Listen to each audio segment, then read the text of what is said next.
Hello, मैं महेन, आपका इस ऑनलाइन प्लेटफॉर्म पर आप सभी का हार्दिक स्वागत है। दोस्तों, जैसा कि हम लोगों ने पिछले वीडियो में पढ़ा था फ्रैक्शन से आपके जितने भी लेटेस्ट एग्जाम हो रहे हैं उन सभी में आपके ऐसे क्वेश्चंस आ रहे हैं। अगर जो ऐसे क्वेश्चंस को करना है एग्जाम्स में, आपको कम टाइम में टैकल करना है, एग्जाम में देखते ही आपका आंसर लाना है, तो फ्रैक्शंस आना आपके लिए बहुत जरूरी है। अगर जो आपको फ्रैक्शंस आ रहा है, कोई भी प्रकार का कितना भी कैलकुलेटिव पेपर आ जाए, आप विद इन सेकेंड में, मुश्किल से 5 से 8 सेकेंड में ही उसका आंसर निकाल लेंगे। ठीक, कुछ तरीकों से हम लोग आज सीखेंगे कि कैसे फ्रैक्शन से आप निकालते हो, यानी कि आप देखोगे कि कैसे हम फ्रैक्शन से परसेंटेज निकालते हैं। ठीक, फ्रैक्शन से परसेंटेज निकालते हैं और फिर हम अगले वीडियो में यह सीखेंगे कि कैसे परसेंटेज से फ्रैक्शन निकालते हैं, कैसे परसेंटेज से हम फ्रैक्शन निकालते हैं। ठीक, ये इन्हीं को हमें सीखना है और बहुत बेहतर ढंग से हम लोग सीखेंगे।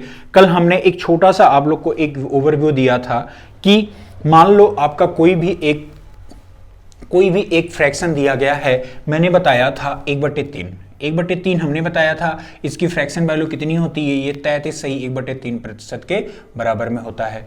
अब हमने ये भी बताया था, मान लो अगर जो आ गया 23/3, अब क्या करोगे? अब तो दिमाग नहीं चल रहा होगा, चकरा गया होगा दिमाग ना। देखो, चकराओ ना अपना दिमाग, इसे आराम से करो। 3 सते 21 और ये 2/3, ये होगा का ना होगा? बताओ, 7 + 2/3 यह होगा। देखो, अगर जो इसमें से इसको गुणा करोगे, 7 त्रिके 21 और ये 2 प्लस जोड़ोगे, क्या या 21 2 23/3 हुई कि ना हुई? 23/3 होगा। तो हम कह सकते हैं कि जब इसको आप सॉल्व करोगे, ठीक, इसको आप सॉल्व करोगे तो यह इसके बराबर में होगा 7 + 2/3। अब देखो, जैसे हमने यहां पर किया, ये आपका ये क्या लिखा गया है?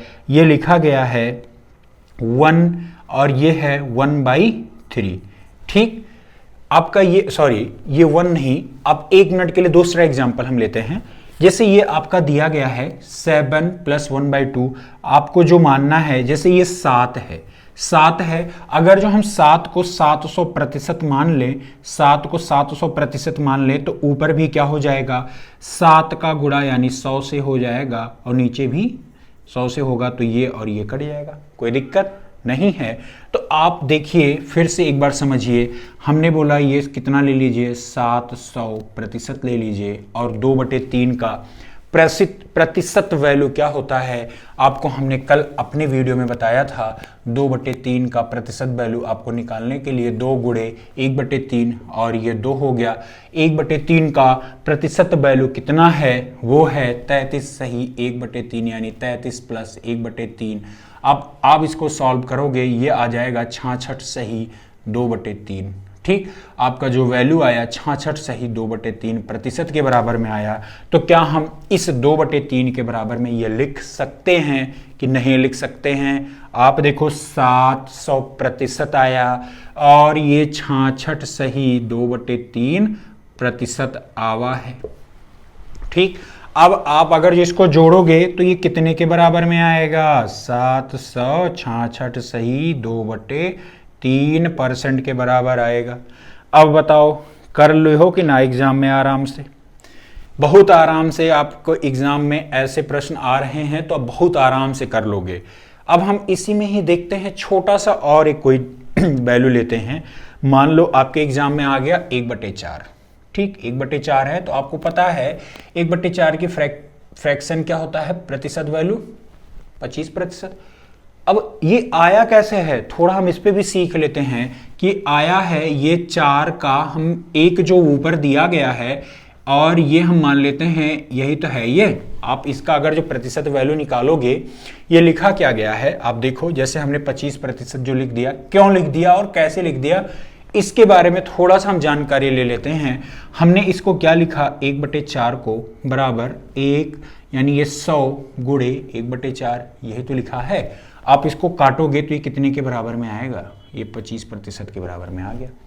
ठीक, अब देखो, हमने वही किया है। आप इसका प्रतिशत वैल्यू यही निकालोगे। उसी प्रकार से हमने इसको 100 में जब भाग देंगे 4 को, 4 आप देखोगे 4 दूना 8 होगा, आपका 2 रिमाइंडर आया इधर, फिर 20 होगा, 4 5 20, यानी कितना आ गया, ये आपका कट गया, इधर कितना आया 25%, जो इसके बराबर में है। आया है कि नहीं आया है, आप देखो 25% के बराबर में आया है। ठीक, अब हम इसी में ही मान लो आपके प्रश्न में 5/4 आ गया, तो कैसे करोगे? 5/4 कैसे करोगे? 5/4 कैसे करोगे समझिएगा। 5/4 अगर जो आया है तो इसको हम 4 1 + 1/4 लिख सकते हैं। लिख सकते हैं कि नहीं लिख सकते हैं? आप देखो 4 × 4, इधर हम इसका गुणा करेंगे तो ये 4 होगा और +1 होगा और बटे 4 होगा, तो हम इसको 5/4 लिख सकते हैं।